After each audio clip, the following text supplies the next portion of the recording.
Hello, and welcome to another conversation at the Informed Perspective.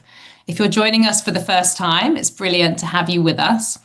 Our mission at the Informed Perspective is to reimagine what local community can look like while staying deeply connected to the global conversations that shape us.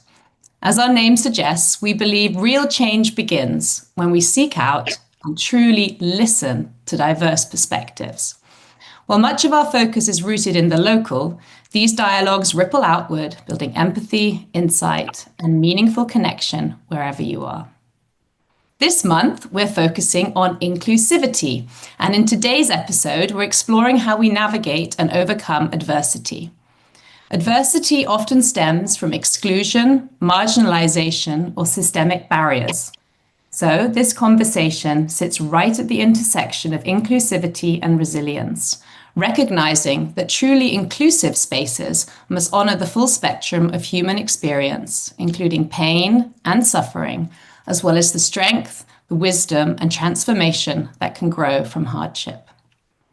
At the heart of the Informed Perspective is Tween Talk, a dedicated third space for 9 to 13-year-olds where they can be heard, share ideas, and connect in meaningful ways. This is such a critical and sensitive stage of life. Tweens are just beginning to shape their sense of identity while also becoming more aware of the world around them. It's often a time when adversity is felt consciously, whether through family struggles, bullying, identity challenges, or growing societal pressure. We see tweens navigating everything from insecurity, stigma, and discrimination to academic stress, or even taking on family responsibilities. These may seem like normal growing pains, but they can weigh heavily and trigger deep emotional responses. That's why it's so important that young people feel safe to speak up, seek help, and know they don't have to carry the weight alone. And this is where community matters. It offers support that extends beyond the home or the peer group, creating safety nets where challenges can be named, shared, and sometimes even solved. As the saying goes, a problem shared is a problem halved. When we feel isolated, our challenges can feel so much bigger, and that distance can pull us away from that very support that we need. When we talk about adversity, we mean the difficulties that challenge us, both external, like conflict, discrimination, or financial strain, and internal, like anxiety, self-doubt, or emotional pain. Adversity often includes trauma, and the mental health impact of that must be acknowledged. Our ability to overcome hardship is shaped not just by our mindset, but also by the resources and support that are available to us. Adversity comes in many forms: temporary setbacks, prolonged crises, individual struggles, or systemic challenges that affect entire communities. And yet through all of it, adversity remains one of life's greatest teachers. As the lyric from the song goes, when the going gets tough, the tough get going. Sometimes we can overcome adversity entirely. Other times we learn to tolerate it, manage it, or gradually lessen its impact. And in some cases, we even find ways to transcend it. Adversity is disruptive, but it also tests our resilience and can inspire strength, growth, and clarity. But let's be honest, getting back up again takes courage, it takes energy, it takes support. Often it's the people who've been knocked down the hardest who rise with the deepest purpose, not because it's easy, but because they had no choice but to fight for something better. Sometimes that fight is fueled by hope, other times by frustration, injustice, or simply that refusal to give up. Everyone faces adversity, some more than others. It can take community, resilience, and the courage to face pain with purpose, but it can be the spark for profound transformation and self-discovery. Today, we are joined by 3 guests who know all of this only too well. They've each overcome their own unique challenges, and they're here to share what they've learned, how they've grown, and how their stories feed into a wider conversation about inclusion, healing, and human strength. Now, it's getting to become a bit of a cliche here at the Informed Perspective on our podcast, but we always have a few quotes at the beginning just to get us rolling, so off we go. Haruki Murakami, the author of Kafka on the Shore, said, And once the storm is over, you won't remember how you made it through, how you managed to survive. You won't even be sure whether the storm is really over. But one thing is certain. When you come out of the storm, you won't be the same person who walked in. That's what this storm's all about. And Elisabeth Kubler-Ross, a Swiss-American psychiatrist and author of Death, the Final Stage of Growth. The most beautiful people we have known are those who have known defeat, known suffering, known struggle, known loss, and have found their ways out of the depths. These persons have an appreciation, a sensitivity, and an understanding of life that fills them with compassion, gentleness, and a deep loving concern. Beautiful people do not just happen. Aristotle, I wanted to add, has a very famous quote, "Education is an ornament in prosperity and a refuge in adversity." And I wanted to include this because it reminds us all that education isn't just a nice to have when life is going well, it's essential. And it gives us that knowledge and confidence to meet challenges head on. And that's why access to education shouldn't be a privilege, and it should be a basic right. And the better prepared we are, the more resilient we can be when that adversity actually does show up. Roy T. Bennett, author of Light in the Heart, never lose hope. Storms make people stronger and never last forever. And Arthur Golden, Memoirs of a Geisha, adversity is like a strong wind. I don't just mean that it holds us back from places we might otherwise go. It also tears away from us all but the things that cannot be torn, so that afterwards we see ourselves as we really are and not merely as we might like to be. And Chrissy Jamie, author of Philosophy, the harder you fall, the heavier your heart. The heavier your heart, the stronger you climb, the higher your pedestal. And finally, Eleanor Roosevelt, author of You Learn by Living, 11 Keys for a More Fulfilling Life. And also, she was the longest serving American First Lady. You gain strength, courage, and confidence by every experience in which you really stop to look fear in the face. You are able to say to yourself, I've lived through this horror. I can take the next thing that comes along. You must do the thing you think you cannot do. And now I will pass over Jenny to get going with our guests today. Thank you, Penny. As always, so nice to hear those mind-expansive considerations and quotes. So today we're joined by Greg Burtish, who overcame bullying, insecurity, and dyslexia to become a family man, humanitarian, author, and founder of the internationally awarded Shark Spotter Program and the Little Optimist Trust. After surviving 2 cardiac surgeries and a 200-day hospital battle with tropical bacteria, he sailed an 8-foot Optimist dinghy around the Cape of Storms in 2016. Raising 1.3 million South African rand, that's approximately $73,000 for the Red Cross Children's Hospital. His journey was featured in the acclaimed documentary Optimist. A respected sailor and surfer, Greg has become the national champion in life-saving and stand-up paddleboarding despite his health challenges. In 2019, he won the Dame Charity Award for the impactful work in Africa. He is also an author of 2 children's books and partners with the Larissa Foundation and the Paris Olympic 2024's Impact 2024 initiative. And Larissa Astara Gray is a passionate advocate and speaker transforming conversations around sex education. She draws deeply from her own journey of overcoming rape, sexual shame, toxic relationships, and substance abuse. Combining this lived experience with years of research alongside educators, survivors, and young people, she empowers others to build healthy, respectful relationships. Larissa's work focuses on consent, preventing sexual assault, and revealing the impact of pornography on youth. And Kerri is a lived experience consultant, keynote speaker, and author whose mission is to unlock compassion and bring empathy to those facing hardship and adversity. Once a rough sleeper from the age of 13, Kerri overcame a childhood marked by trauma, ADHD, and systemic failure. Now, 15 years into recovery, she's worked as a youth worker, substance abuse counsellor, and outreach manager, and has spoken in Parliament at major events, including the London Charter to end rough sleeping. Kerri is also an ambassador for CEO Sleep Out and the author of a self-published book.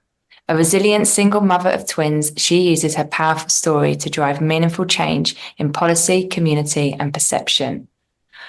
What a panel we've got today. Let's go for it, Penny. Right, let's dive on in. So I'm going to come to you, Greg, first of all. So I'm just totally inspired by the work that you do. You speak how optimism is such an important health tonic, and how passion plays a key role in survival. And, you know, when I'm looking at everything that you're doing, your passion for the ocean just shines through.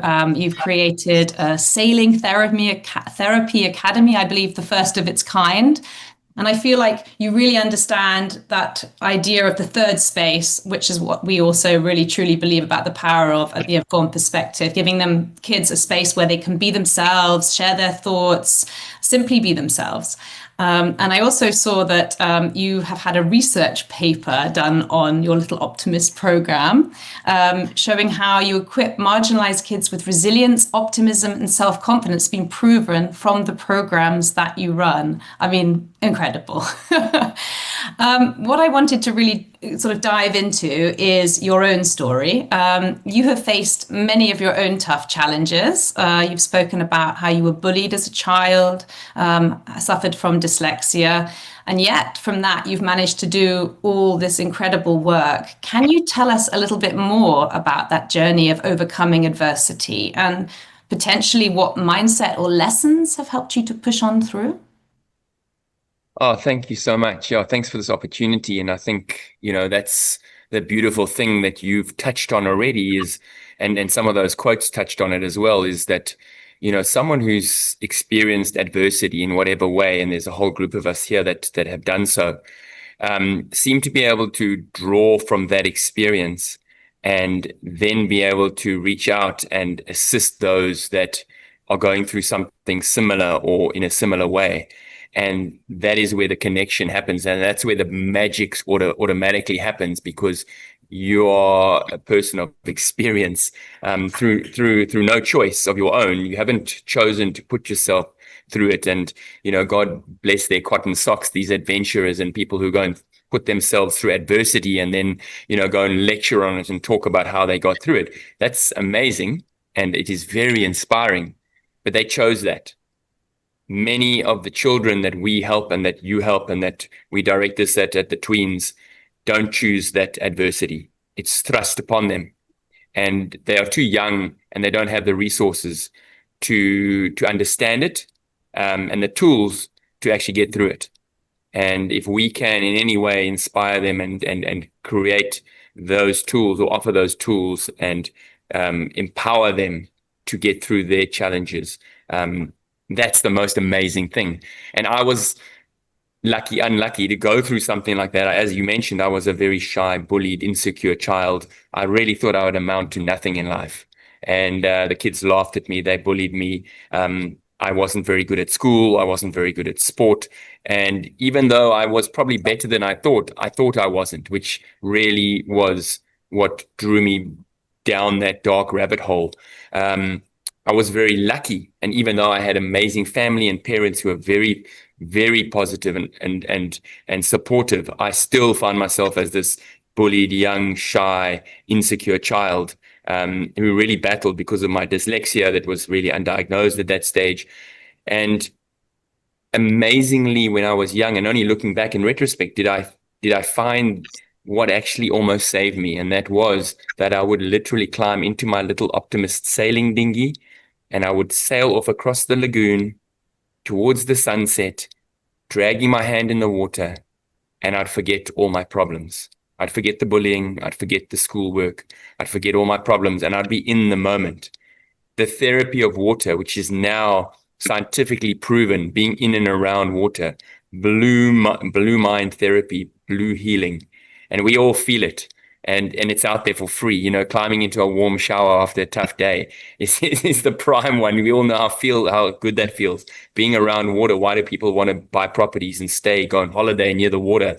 Going sailing, cold water swimming. We've seen how that's taken off around the world. Being immersed in water, being around water, the lapping sound, it's hugely therapeutic. And that was what I was tapping into as a child. And I fell in love with the ocean. And everything good in my life, looking back, has happened because of the ocean and the water. And that is what we are using now to instill and give the opportunity to children who are marginalized in many ways, physically and mentally, and give them that opportunity to connect with water, connect with a passion. And later on in life, I went through, a terrible situation where I picked up a tropical bacteria while traveling in Madagascar. It went undiagnosed for almost a year. And by the time they'd found out at the age of 30, I was, a young, fit young man, captain of the life-saving club, doing, big wave surfing, traveling the world. I had my own travel company. And I was struck down by this bacteria that attacked my aortic valve and ate away my heart valve. And I was rushed in at age 30 for open heart surgery. And I spent 2 years recovering, just trying to get back to walk and surf and sail again. And then the bacteria came back.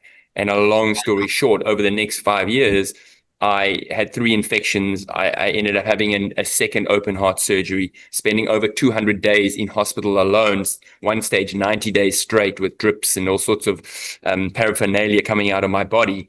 And I had to really tap into that resilience and into that hope and optimism, and really, connect with the ocean again. And I literally, my girlfriend at the time, who's now my wife, because she was the best nurse I could ever have, would sneak me out of the hospital with my drips, literally, and go and walk in the water, in ankle deep water in the evenings, and watch the sunset. And I would sneak back into the hospital, and go and do a Superman in the toilets, back into my little sexy hospital gown.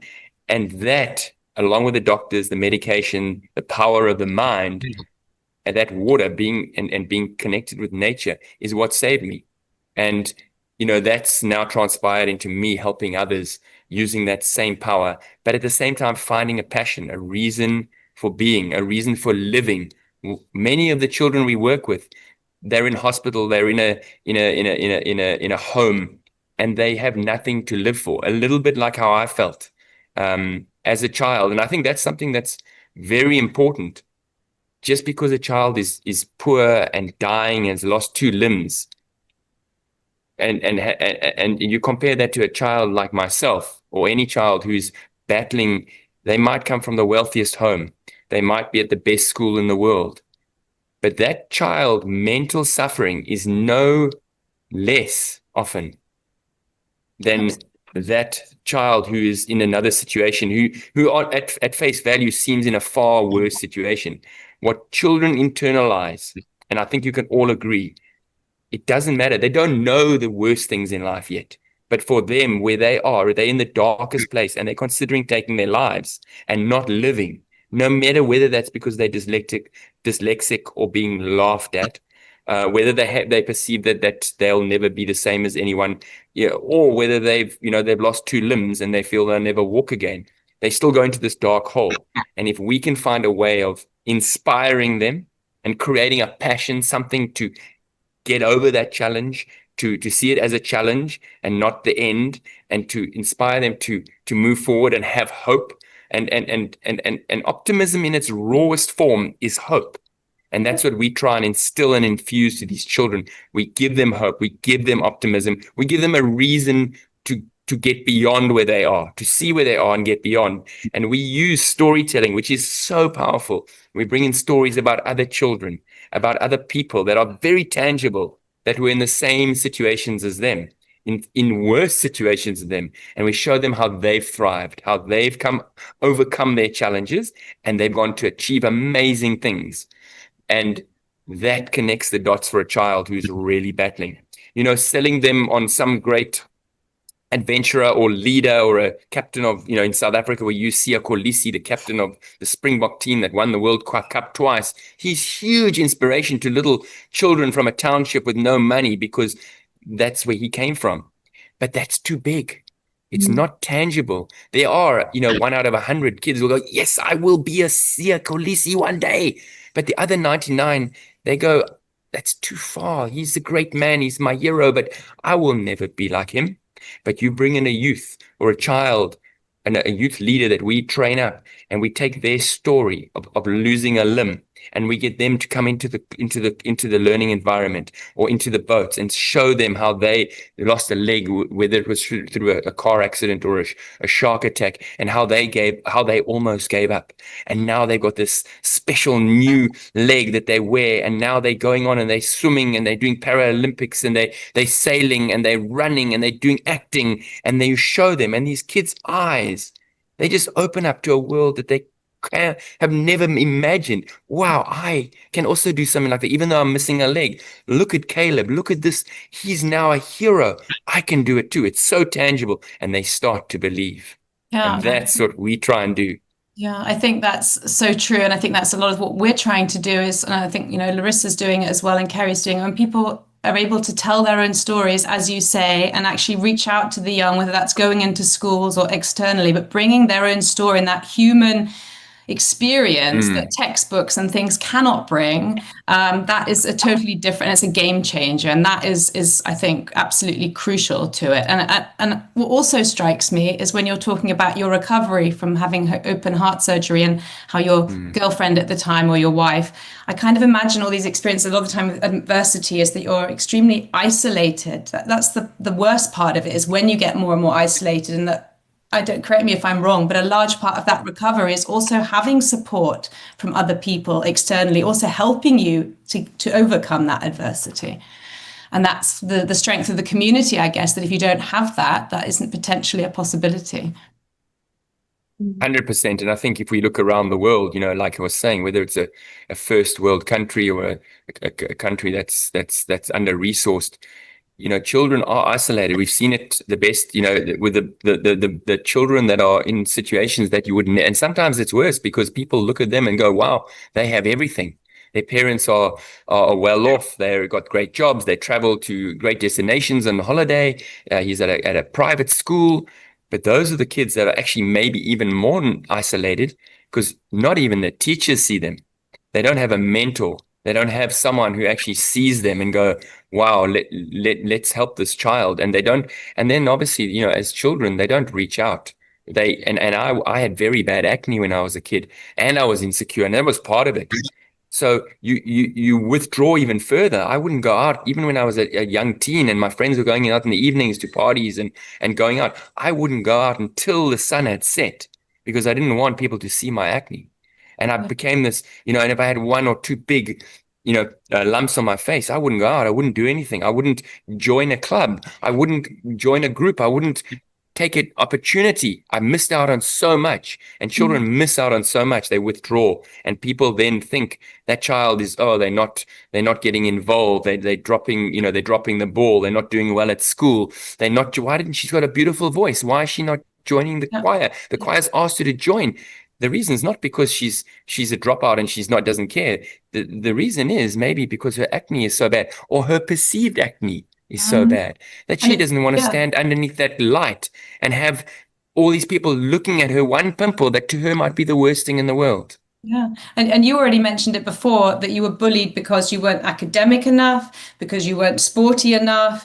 And it comes back to looks and everything. What are we really valuing, like, in an individual? Shouldn't we be valuing a person for kindness, for cool ideas, for thinking out the box, different things? And that's just how society has sort of slotted us into these stigmas and things that are unachievable.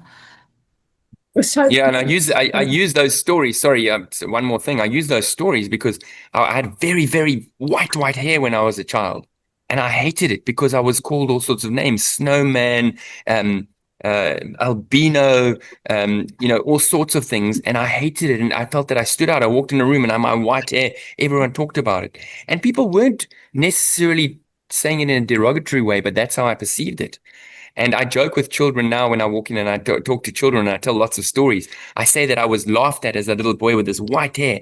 And I try and show them that even though when you're a kid, you might look different and people laugh at you, but your life changes. You have more chapters to write and you change. And I joke that, when I got older, I had this blonde hair and all the girls loved my hair and I had 4 girlfriends and they loved that, that I had changed and that they too can change. So if they're suffering in any way now at age 9, 10, 12, 13, that when they get older, it'll all change and there's so much to look forward to.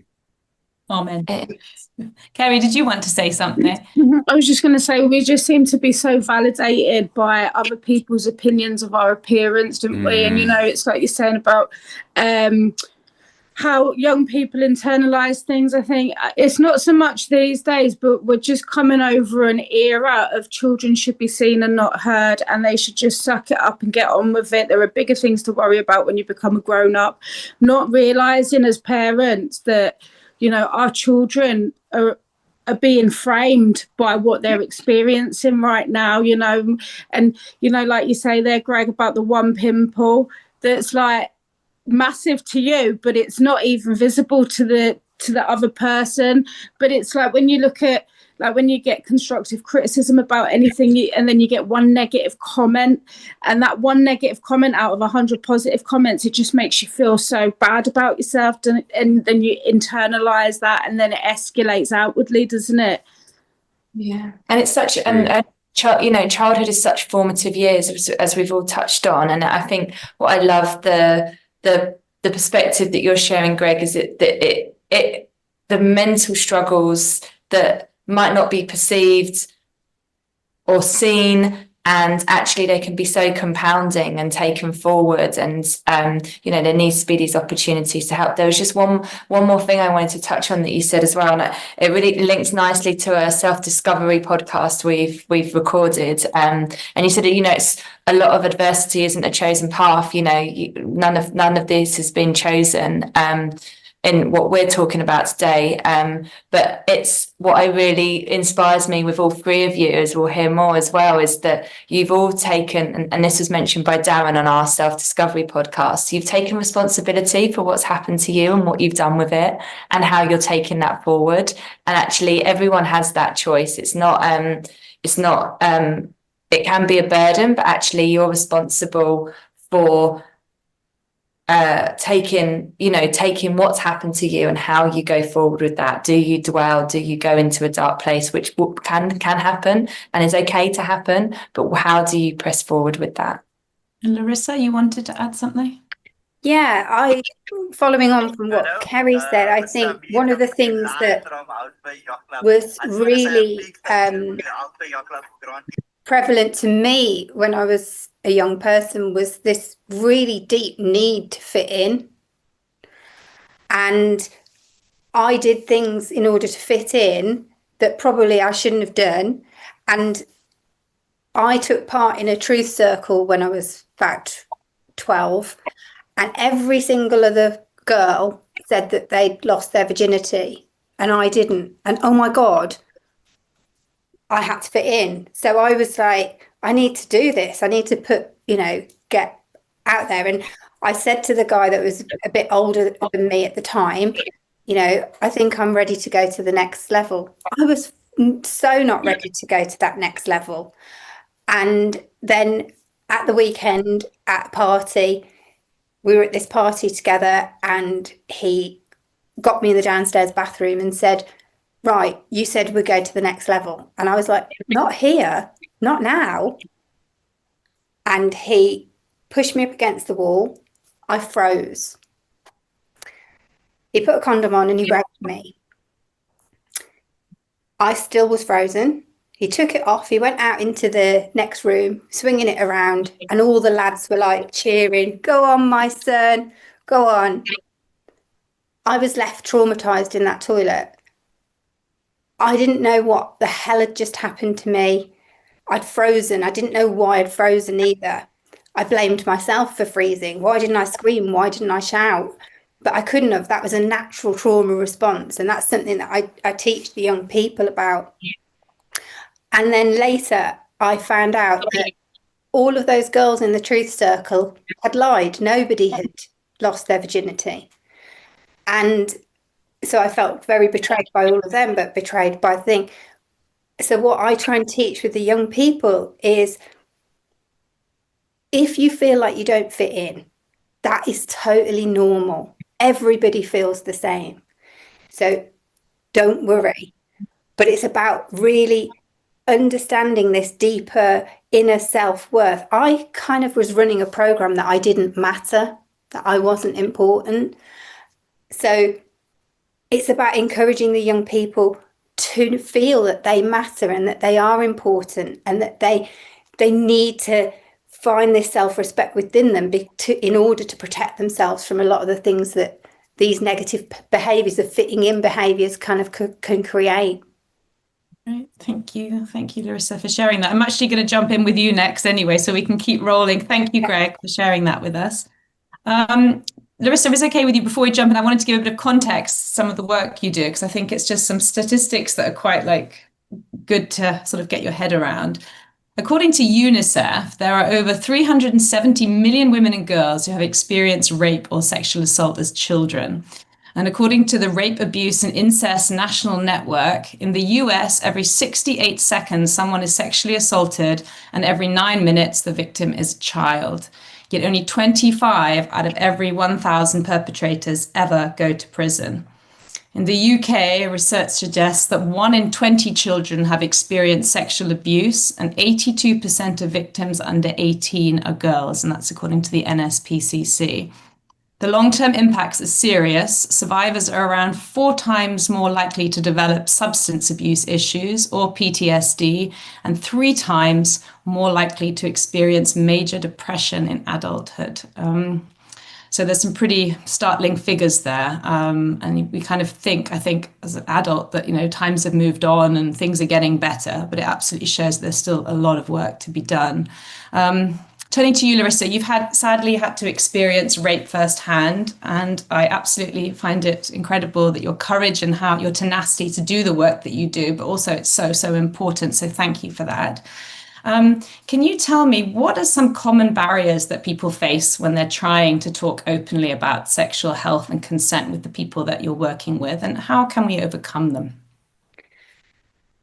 Sexual energy has a real big taboo around it. So it's sometimes, if somebody says to me, "What do you do?" I say, "I'm a positive sex education speaker." They'll literally go red, because it's so difficult for people to process sexuality. It's something that we've been taught to kind of repress and not go near. And so I think it's really important changing the gravitas, the importance of the subject. It is the most important subject that students will learn. Maths, English, science, if they get any of those wrong, it doesn't really matter. They can restudy them and retake them. If they get sexual things wrong, it could destroy their life, somebody else's life, or it could create a life. Because it is the most beautiful, powerful, creative force in the universe that's created every single one of us, and it needs to be respected in that way. So it's teaching them to the teachers that they should be happy and proud to teach this subject, that it's something that it will have such a deep impact on those students. And I feel it's really important that they understand the impact, mental and emotional impact, that positive and negative sexual experiences can have at a deeper level, so that they're really proud that they're teaching something that can prevent such trauma. Schools aren't marked on their PHSE success. They're marked on their academic successes. But what if they were marked on their PHSE and the unwanted pregnancies, the abuse and the trauma? And it's not just the actual instant trauma, it's the years and years of trauma that go on from that one experience that people don't really understand. So yeah. And this PSHE education as well, it tends to be a block. It's maybe a certain number of weeks, and then I feel like it's sort of tick the box, off we go, and there's nowhere necessarily to run with it. It goes as a continuous conversation, right? It's evolving throughout the school life or throughout your life, sexual education. So yeah, I absolutely agree that is something there should be more weight upon. And it's very much like, you can't talk about sex, but you can have inappropriate banter around it. And that's something that I really stop. It's not, this is the most serious subject they're going to learn. It's not a laughing and joking matter. This is what can happen if it's not respected. But if it is respected, it can make somebody flourish and ignite and everything. So it's changing that energy around it, really. And it's raising the awareness of the language as well. Like, you said the inappropriate, it's actually listening these days to all the slang, for want of a better word, that kids have. Like, how many of them, even looking at all the emojis they use and what they mean and what they insinuate or can mean. And if you use it intentionally or unintentionally, my young boys are picking up phrases. Luckily, haven't heard anything too inappropriate yet. That time will come. They don't know what they're saying half the time, but actually, because it's not, generally spoken about, and all the different terminologies for your sexual organs and sexual parts and how it kind of makes it playful and banter, like you said, Larissa. It's so harmful. It's very concerning, and needs to be more time. And as Penny said, there's, it's touched on as a curriculum. It's not even assessed. It's not even, really merited with much. But those conversations aren't naturally going to carry on. And you can't, with all due respect, rely on a home environment or a family environment to carry them on. And it's something Penny and I want to get even more confident about doing, is being able to table these conversations, even if it's just light touch. But we did change and transition last month at the Tween Talk, and we were like, what things change on your body. We talked about nature changes, we talked about transitions, and but just to get them thinking a little bit. And actually a lot of them did identify through drawings the things that change on their bodies. And it's like, we didn't go too deep into it, but it's like, yes, you do grow hairs, yes, you do start to smell. Like, it's not something to be giggled about or whatever, or yes, your penis will change and things like that. And we just kind of matter-of-factly, made sure it was done respectfully. We'd love to do more, because there's so much that needs to be covered that I think the schools just don't have the time or resources to. And I would be also really curious, Larissa, how you feel about putting boys and girls together in a room. So I have the fortunate joy of having a tween myself, and she is absolutely adamantly against girls and boys being together while they're talking about sex education. Like, what do the boys? They don't have a place here. Get them out. Don't want to see them. And it's still at that age, right, where girls tend to hang out together, boys tend to hang out together, just beginning to realize something's going on. What about that? Like, for me, I think, for me, it makes sense that it's a conversation that we should all be having together. And that would be part of the opening up of that conversation, which is about the embarrassment. If we're actually in the room and we're all understanding what's going on in the opposite sex, maybe that will open windows, and make it more comprehensive and easier to tackle as a subject. I tend to agree with you, Penny. And I my son's 10, and they're learning the jigsaw about me stage, and they are going to be taught all together about menstruation, and I think that's really, really important. And I will talk to him about it on a different level as well, because I just in case they don't cover it how I want to, but then these things shouldn't be segregated, because the importance of them affects both genders, and each gender needs to understand all the processes that each is going through, and the respect that needs to go into all of those different things. So yes, it might be uncomfortable, but we need to take that uncomfortability out of it. And the way that we do that is through coming at it at a completely different angle with this respectful way, and just changing the energy in the way that we talk about it. I also wonder if we start too late with the conversations, because in essence, if we'd start feeding it in at a younger age, just through reading books or whatever else, at the right level, that maybe as a slow process, it's easier then for it not to suddenly just jump up and be something which is like, ooh, isn't this funny? It would be more sort of natural, and it would then help that transition. Because I think often you kind of think, when do I buy the book on sexual education for my child? What age do I start these conversations? What's your thought on that? I'm having a son of 10-year-old. The sexual energy is starting to ignite, and he's curious about different sorts of things. I don't think he's ready to know everything. No, not at all. But they're being force-fed so much stuff through the social media and the YouTube and different things like this. Even though I have very, very high settings on my stuff, he has come across quite sexualized images, and that has given me the opportunity to have conversations with him about this sort of stuff, because a lot of this stuff, it has inherent shame around it. So when I came in and he was looking at an image, I said, "What are you doing? What are you looking at?"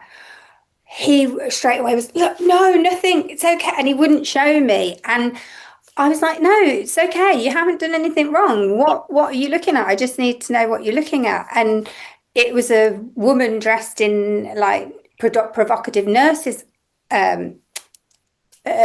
costume. And he had all this shame in him. And I was like, what you're feeling from that image is completely natural. It's completely normal. That's your sexual energy getting activated, and that is a beautiful energy in you. But when you watch something like that, that's bringing in a shame, and shame is the fear. Dr. Brené Brown says it's the fear of not being good enough for connection. So you're then feeling like you're not good enough for connection. So if you keep looking at those kind of images, they're going to block that beautiful energy of yours. And that's something very precious that you need to keep safe. And when you're older and ready to engage with it better, you have to use it very, very wisely, because it's something that is going to bring you a lot of pleasure in your life, or it can disempower you and make you go down a very dark path, which you do not need to go down, and you're worthy of so much more. So I've kind of gone off on a little bit of a tangent here, but I feel it's taking any kind of shame and weirdness out of sexual energy in any way, shape or form, really. I think the shame, I'm so glad you mentioned the word shame, Larissa, because I think it's such a big feeling and sensation, but something that people carry really privately, like they're ashamed to feel shame. It's not something that's spoken about. It's not something that's necessarily shared or even recognized personally. You don't realize and it's not even a thing though, is it? Shame. It's not even tangible. It's not even. And I think it's like, when there's everyone's experience. A lot of people's experience with sex and their education of it, their knowledge of it, could have some association to it, but also the troubles they faced as a youngster with, Greg's, you feel shame about the way you look, which isn't justified, or the experience that you found yourself in, the circumstance you found yourself in, or the decisions you made, or and I think that's what's so inspiring is well, with all of you, but particularly you, Larissa, a shameful experience of the situation where you were raped that could be seen, and no doubt you felt shame for a long time and carried that with you, but that you've identified that and you're taking that forward, like I touched on earlier. It's so inspiring, because you've put it out there and you're talking about it in such and making such a positive change with it as well. Yeah, because I think there shouldn't be any shame around sex. There shouldn't be any at all, or sexually transmitted diseases either. when I teach those as well, I share my personal experience with that and how it feels to live with an STI that is a life sentence. And, because if you tell young people not to do something, they're going to do it. So if you tell them, look, this is what can happen and this is what's happened to me, and get them to think about what would it actually feel like to live with this. Or, another thing I do is I share about how I passed it on to somebody else and how awful that made me feel, and you're giving them real scenarios that they're going to, storytelling is really, really powerful for helping them connect. And, so that's, I think, the new way of teaching this subject. It's really getting them to feel the consequences so that then they can make better choices. And, do I want a life free of suffering, or do I want to put myself in difficult situations? I think also exploring consent, Larissa, is another one. Like, what does consent look like today? With all the online, which you've already mentioned, sharing pictures, sharing images, going on a video cam, doing it in person. What does consent look like? Just have that conversation, because it's not just a yes or a no, is it? No, it's a big topic, consent, and they are bombarded, like you say, with all these different images of non-consensual things happening all the time. So consent, getting them to really feel comfortable about saying yes and saying no and having the different conversations. So I have like a consent menu that I get young people to familiarize themselves with, so that they don't have to get it out like a questionnaire, but it's getting them to think about all these different aspects of consent. So, for example, you wouldn't go to the hairdressers and just say, just do whatever you want to me. But this is the sort of things that people are doing with sexual things. We're all kind of business people here. We wouldn't go into a business meeting without finding out all about that other business. Is it going to be a short-term arrangement that we're doing, or is it going to be a long-term arrangement? How have they done business in the past? Is that good? Is that going to affect my business? So it's like putting yourself over as kind of like a business and keeping yourself safe in all different in all different ways. There's nothing wrong with a hookup or a one-night experience if it's both a consensual on both sides and everybody knows what the things are. It's when the lying and the manipulation and those kind of things come in, that's when mental and emotional traumas get set in and things go wrong. But it's also like when I share my story of rape and all the different things that happened to me because of that, then I look at all the impact that it has on the perpetrator as well, because nobody talks about that. Nobody talks about what the effect is on the perpetrator. And there's got to be reasons why the perpetrator is feeling that they're doing that as well. So that is all explored, because if you're wanting to force somebody into doing something that they don't want to do, you've got to have pretty low self-esteem or issues. So it's like Giselle says, it's turning shame on the other side. It's getting all of the angles looked at properly, so that these behaviours can start being cleared, really. Am I making sense here? Yes, thank you so much, Larissa, for sharing that. I mean, lots of things to think about, I think, but there's definitely things that can be done, and we can make changes, I think, to how we talk with our children and how we educate our kids and give them that space. So thank you for sharing that. I'm going to move over now to Kerri. Kerri, before we dive in, I just also wanted to share again some statistics because you actually ran away from foster care, as we already mentioned at the outset, and lived on the streets from when you were 13. And I think it'd be really interesting just to have a few statistics on this. So according to the UN Habitat, around 150 million people globally are homeless and nearly 1 billion living in inadequate housing. And that number is expected to climb by 3 billion by 2050. In the UK, recent analysis from the Financial Times found that 1 in every 200 households is affected by homelessness, with over a staggering number, 159,000 children now living in temporary accommodation. In the US, the Interagency Council on Homelessness reports that over 50% of people experiencing homelessness in 2023 were unsheltered, meaning they had no roof over their heads at all. And I think what's even more concerning off the back of these statistics is that anyone who's living on the streets on average dies nearly 30 years earlier than the general population. And these are often from really preventable conditions where something could have been done.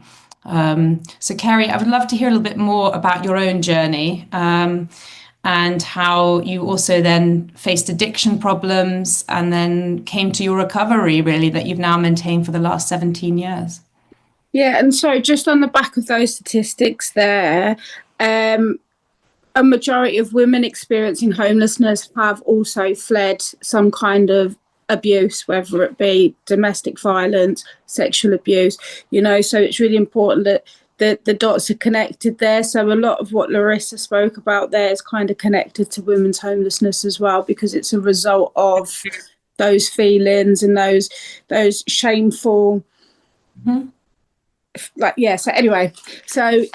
was a child of the foster care system. When I was growing up, I was up and down the country, so I was very neglected. I suffered all kinds of abuse, sexual abuse, physical abuse, mental abuse. And then when I was 11, I entered the care system. I felt rejected, abandoned, like both have just pointed out in what they've said before. Like, just to reiterate that, I felt the same sort of feelings, didn't fit in, got bullied at school because I was neglected and I looked like a tramp.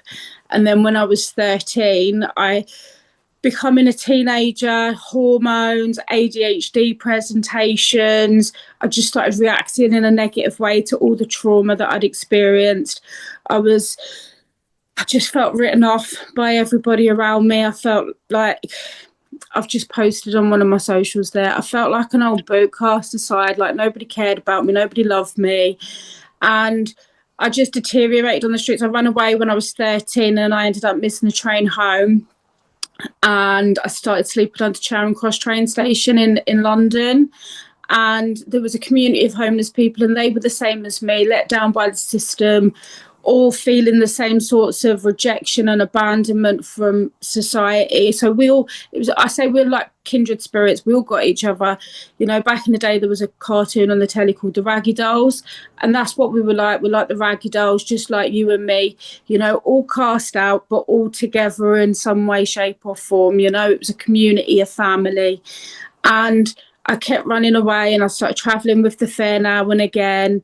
And then when I was 19, I fell pregnant to a little boy and the local authority said, right, because of your mentality, you're not fit to look after this child. We're going to take him off of you and we're going to raise him instead. And that completely broke me because, like Larissa pointed out before, like I was craving the same, that unconditional love. All I wanted was somebody to love me. I'd never experienced love before from anybody, no parents, no support, nobody. I never experienced what love felt like. And then I was going to have that opportunity and they ripped that from me. So I became addicted to heroin and crack for 5 years. And because of that lifestyle and the paths that I walked, I was diagnosed with HIV when I was 24. And that was my turnaround point. I had like an epiphany moment. If I don't get out of this now, I'm never going to see my little boy again. And 8 months into my recovery, I fell pregnant with twins. 17 years later, I'm using what I went through to help. I use what I know to help others grow and understand what the person must go through and just try and bring a bit of insight. And I do share in a real, raw, vulnerable way because I feel like that is what's going to be the change that we need to see for people to understand the true depth of the pain and the suffering that people go through on the streets, the trauma that they're trying to escape, the inadequacy, the feelings of never deserving it. I literally at 24, I felt like I was going to die on the streets and that I didn't deserve anything but that life, but actually I'd never been given a chance to experience what the opposite felt like of love, nurture and encouragement. But then when I was 24, I did experience that, and I've grown through that, and now I'm the complete opposite to what I used to be. So yeah. Amazing. Just shows how far you've come, and just turned your life around. Coming off the back of the conversation we're just having with Larissa, I'd be curious, was it more shame, the adversity that you felt you were struggling against, or was it invisibility? How was that? And how did you then, come to reclaim your voice out of that? It was a bit of both shame and invisibility. I felt shamed because I felt so invisible. Sometimes I'd be sitting there on Piccadilly in London and I'd just be wanting to ask someone for the time, and 100 people would walk past and I'd be gesturing, "Have you got the time, please?" And people wouldn't want to look me in the eye. They wouldn't want to pay attention to me, because then that meant they had to get involved with what was going on. And the names that I'd be called tramp, scumbag, like junkie, get a job. The people, and I call it blind ignorance, I don't think they actually realised what they were saying or how much of a knock-on impact that was going to have. It's the same with like those racial undertones, when you don't realise you're being racist or homophobic, but actually it is very offensive for someone that is on the other side of that stereotypical label. And I don't know, I think there's obviously just been a fire within me that's always just been needing to be lit, that determination where I've always had a never give up attitude. If you tell me I can't do something, I'll prove you wrong and I'll do it, and it was like, I will never let anything push me down to the limit. So sometimes the best times for me is when I hit rock bottom, because when I hit rock bottom, there's nowhere else to go but back up again, and I think I'd reached that point so many times within my life. But then when I got that life sentence, like Larissa said about sexual transmitted diseases, this is a bloodborne virus, but it's that life sentence of feeling like I'm on borrowed time now, so I need to do something about it. My son, seeing him again, because if I had been living the life that I was living back then, I was taking hundreds of pounds worth of crack and heroin a day. I was not going to make it to my 25th birthday, the life I was living. So I had to turn it around. It was my children, they were my foundation. And then obviously I fell pregnant straight away in my recovery with twins, and it was kind of like, well, I've got one, get one free sort of thing. Buy one, you get one free, to make up for the one that I should have been raising, but I never had. It was like the universe was blessing me back with what I'd lost before. And I remember having a dream one night, and my babies were only a couple of months old, and I lived in Pimlico in Westminster in a 7th floor. I was on the 7th floor of a flat, and outside my door you had like the bin chute where you put your rubbish in and it goes down to the big bin at the bottom. And I had a dream one night where I was out smoking substances all night long, and then I came home and I put my baby girl down the bin chute. And when I woke up, this dream stayed with me to this day. When I woke up, I realised that if that was a one of those revelation dreams, if I went back to that life of taking drugs, I'd be throwing the life away with my children. And it literally stuck with me, and to this day I'm still like clean, and I'm living a life that I'm paying it forward. Because I remember sitting on Shaftesbury Avenue one day, and I thought to myself, if I ever get out of this life, I'm going to do whatever I can to make sure nobody else experiences what I've had to go through. And you careful what you wish for, because like here I am, and I've spoken in some really high profile places. I've been on some massive news outlets and platforms, and it's just like I'm being used in a way to be able to change perceptions and perspectives surrounding homelessness. But it's really quite good to be here with you guys today, because Larissa and Greg, it all contributes, and it's those feelings, the bullying that leads to then insecurities, and then maybe substance abuse that then leads to homelessness. It's all interconnected when you look at it, and it's about addressing it from the core. Let's not bully these children because they're a little bit different, they're unique in some way, shape or form. Let's not take advantage of these young women, because they're actually going to be leaders for tomorrow, and they need to be strong in that. It's just all interconnected, I think, and it's like we just have to cherish everybody, really, don't we? Yeah, which leads us really nicely on to the next question I'd like to ask to all of you, really. And I want to ask, how can we as a society better create inclusive places or spaces that support people who are dealing with adversity? So what would you potentially, Kerri, say could have been done that wasn't being done or isn't being done by society? I think it's understanding that everybody is different. You know, I remember when my twins were babies and one would be walking and one would be still crawling, or one would have teeth and one wouldn't yet. And I'm like, doctor, why is this one behind and this one's not? And they're like, no, do not compare two children the same. And it's the same as you don't compare two teenagers the same. You don't compare two adults the same. Everybody is uniquely different, right down to the very fingerprint. Everybody's got a different fingerprint, you know, and it's about approaching these people unique, like different, like on a one-to-one level, and understanding that everyone processes things different, everybody operates differently. So if we just look at it from if we no longer look at it from a one-size-all perspective and start looking at it as a, like, everyone's different, we just got to find out how they roll and then roll with that, you know. And it's just, yeah, does that make sense? Celebrate those differences, right? Yeah. And I think expanding on that, everyone's reasons for being in a certain circumstance is different. You know, just because someone is homeless and sleeping in open doorways and may appear to be and on drugs doesn't mean that they should be stereotyped into that. You know, I think that everyone is different because everyone is traveling on such different journeys and circumstances, and you know, has come across their way and they've dealt with it because of their individuality.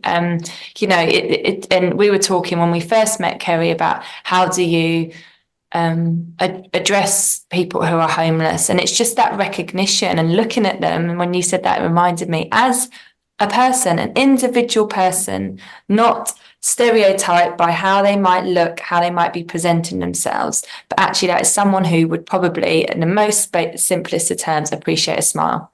And it could have been any of us potentially. I think that's also so humbling. We don't know what's around the corner. None of us do. And, you know, that remembering that we're all, you know, ultimately humans on a really simple level. Yeah, in a parallel universe, it could be completely different and the roles reversed, you know. And it's about being grateful for what we do have, and respecting the fact that we could have little, we could have less, you know, and we should be grateful by paying it forward and helping those with less get more. Does that make sense? I feel like, absolutely. Yeah. Larissa, what about you? Any thoughts that what society could be doing better, what we could be doing better to making spaces more inclusive? It's really just changing the education, which we're all in our own unique way doing. Because I think the biggest thing for me is we're bombarded with the social media and the influencers, the lyrics in songs, there's so much disempowerment around sexuality that needs to be brought to young people's consciousness, that this is a way actually that is going to really disempower you and disconnect you from the most important things in life. Like in 1937, there was a study at Harvard University, and that study is still going on today, and it's on a study on happiness.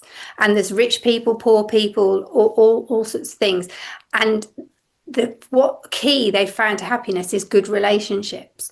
And all of these different toxic influences are taking us away from good relationships and disconnected sexual experiences. All of those sort of things they're disconnecting us from relationships with ourselves, disconnecting us from relationships with others, and society as a whole. And so society is going down in a very deep way. So it's about educating on all of the different toxicity that's out there and what that's actually going to achieve for them, and give them much more empowered and informed choices, because all of those things are disempowering consent and stuff like that as well. So it's one toxic soup. So it's just bringing light into that darkness and giving them clearer paths to take, so that then they're going to respect themselves. They feel that they do matter and have that voice and confidence to be able to put themselves first. You know, in my field, it's in a sexual way, but that can be in any way, you know. Thank you. And Greg, any thoughts? Oh, unmute. So we were just Thank you. I love what has been said there, and I think what Larissa said. I mean, education, and it's we need to educate ourselves. We need to educate everyone else, the governments, the schools, the organizations. We're not doing enough. It doesn't matter where in the world we are. We're not doing enough to create those safe spaces for children. And those safe spaces can be in the form of many different things, but to create a safe space and create a reason, going back to that passion, finding something that children will connect with. Because if we can find a place and create a place, whether you use sport or you use some sort of, here in South Africa, it could be food. Food gets children into a lot of, we were hearing a talk today about how the reason this young boy came out of the townships and became to represent South Africa in sailing was not because of sailing. It was because he could get food at the course that he was going to. So if you can find the pool, the hook, we use sailing as the hook, but we don't bring them there necessarily to sail. They fall in love with sailing automatically, and that leads to so much more. But we create a safe space around the water, around sailing, and the mentors that they meet there, and the like-minded people that they can meet there. So it's having that opportunity, creating that opportunity for people to come together, for kids to come together, feel camaraderie, community, and the experiential learning that just happens naturally is very powerful. And if you can bring in community leaders or mentors to that, then that is so powerful, because they want to come back. You're not ramming anything down their throat, because of how we know that tweens and teens do not want to be told what to do.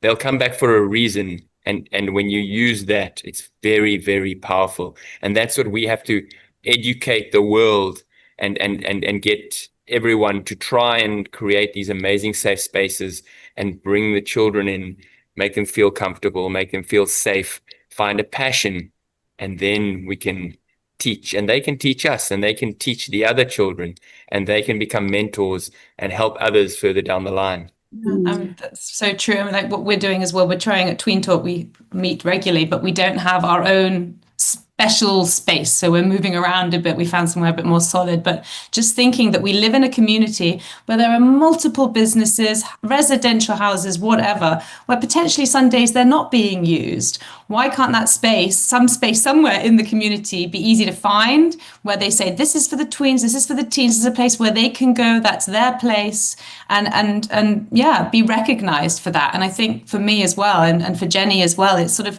hoping that society will see the value in actually making these spaces and giving these potential resources so that we can support them more. Can I just say, Penny, I shared then about how important relationships were. I am 51 now. I have only just got a healthy relationship in my life. My whole life has been domestic violence, abuse, negative relationships, negative patterns, gaslighting, coercion, horrendous relationships. And that all stemmed from the initial rape and abuse and the patterns that I set up. And that is my why. That's really my why I teach what I teach, and I teach around consent and stuff, and how to help and build healthy relationships, because there was sometimes even years that I wouldn't go out my house because of the trauma that I had, and my life was shut down. And I never want young people to ever waste their life or go through what I went through. And I think the relationships are really the most important bit. So I just wanted to kind of just put that in there too. Can I add to that as well? Sorry, because I just see a theme and a pattern here, and it's all about love, isn't it? Larissa, you're promoting positive, healthy love, and Greg, you're showing positive, healthy love to these young people that are coming along, and it's that love that draws them in and the hook.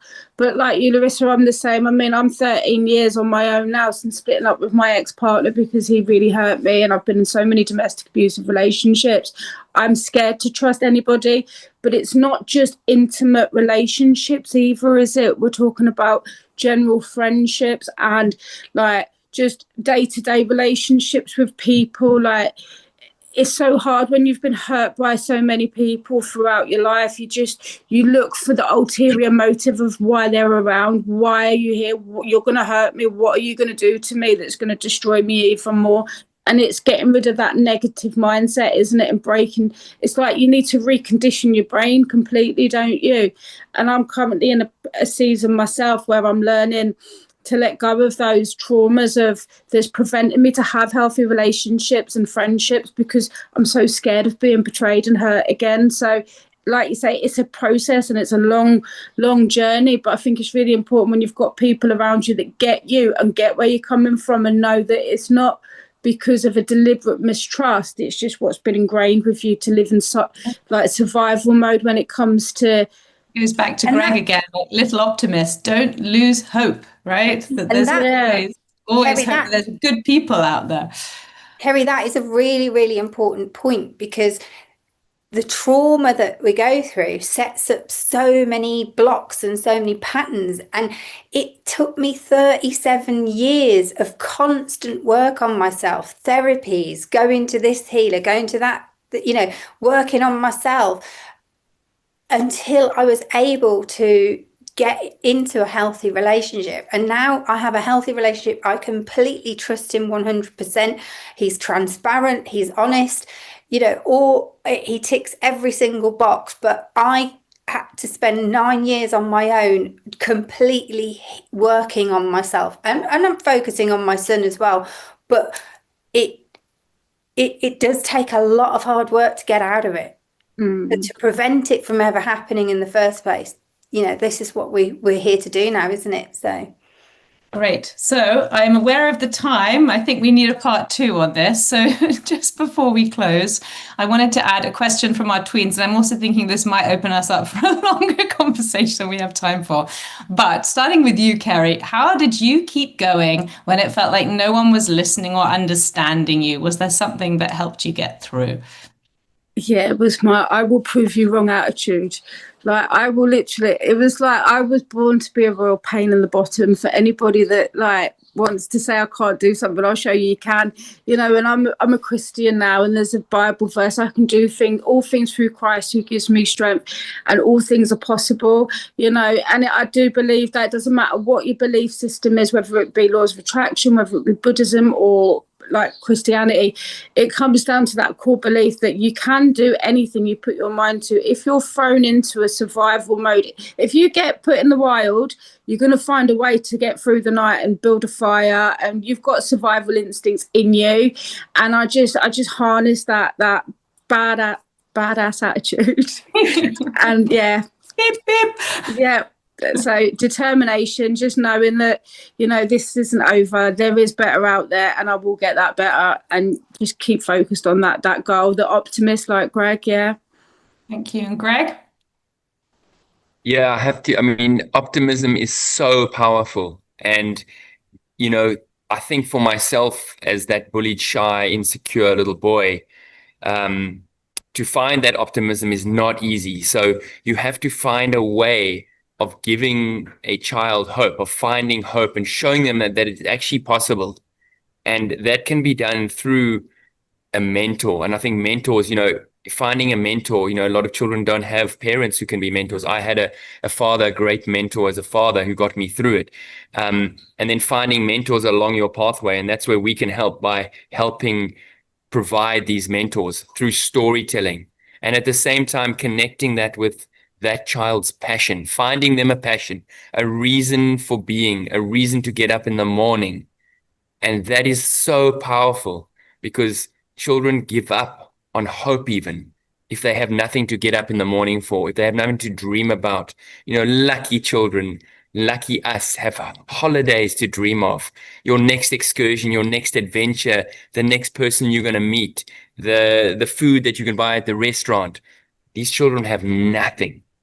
So we have to find something. And like we talked about, whether that's their next meal, food, going to get food every day, a warm place, and a warm, caring person that speaks to them calmly and carefully and shows love and passion, a person to look up to, a sport or a craft or a hobby that they fall in love with, that will get them through the next hour, the next day, the next month, the next year, and then the world is their oyster. Yeah. Dream big, follow your dreams, follow your heart. It's just, it's powerful. It is. I get so emotional about it because as a little boy, when you're suffering like that, or a little girl, it's very hard to find that place. And I wish I had more people to help me quicker.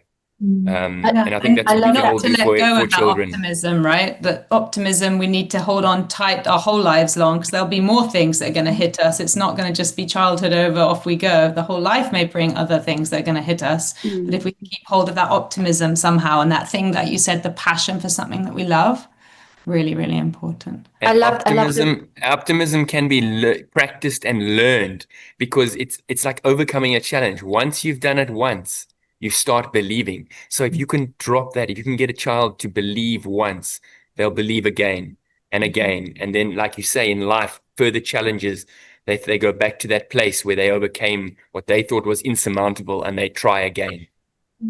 Thank you. I love how realistically you speak as well, Greg, because it's all well and good saying, "Oh, find your dream and follow it," but like you've said, as a young person and as your experience as a young boy, that's not. They don't have that perspective. They haven't got the lived experience or access to. And when we were all talking about the need for education and access to education, I was thinking of access to inspiration as well. And Penny and I have toyed with the idea of, using inspirational in some of the stuff we do. And I don't mean that in a grandeur way. We don't want to be inspirational, but there's so much inspiration to be had out there. And that's what truly motivates us with bringing people together for these conversations, because if it can inspire someone to think of something, to explore something, to try that, I get inspired every time we have these conversations. But yeah, I really like that as well, because everyone needs access to that. If you just sit in your little box, then you're going to, not get anywhere, or your little world. You have to look outside. And you reminded me of something I've quoted several times. And it was the quote about confidence. You don't just have confidence, but actually you can learn confidence, and it's that willingness to try.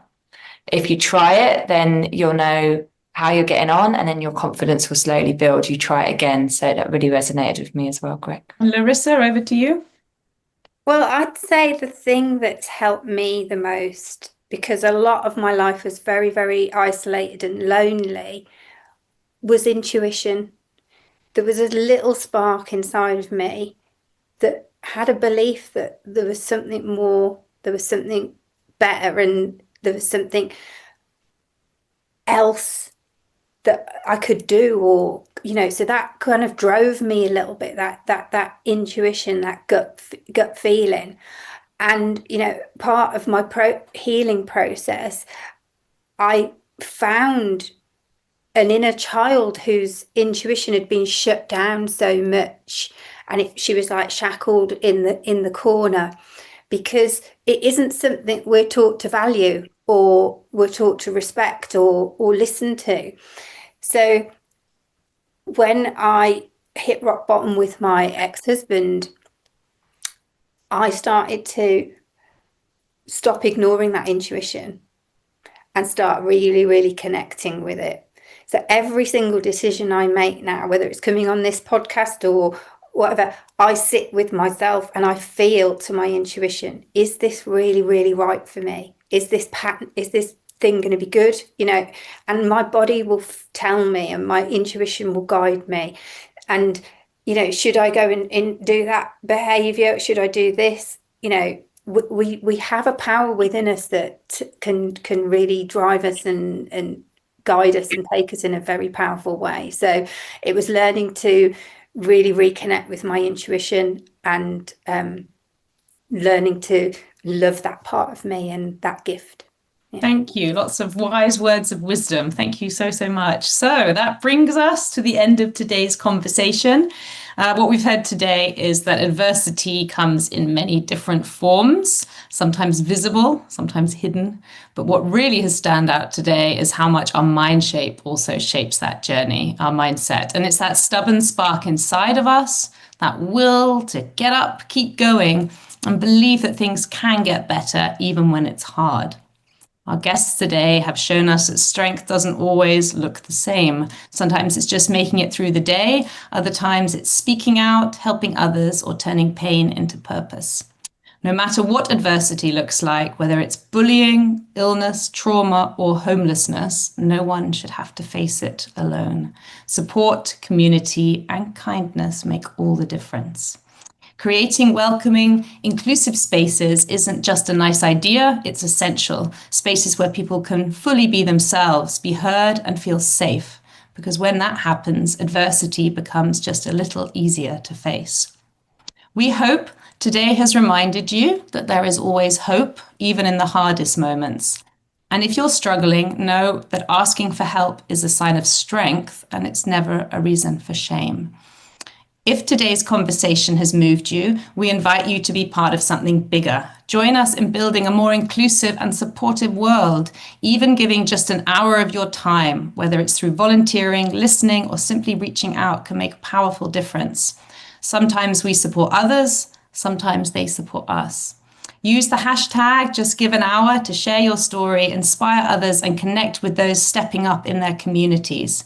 Together, small acts of care can create the safety nets people need when they're facing really tough times. As always, thanks everyone for tuning in. Until the next time, stay connected, stay compassionate, and remember, even 1 hour of your time can make a big difference. Look after yourselves and each other. Until the next time. Okay.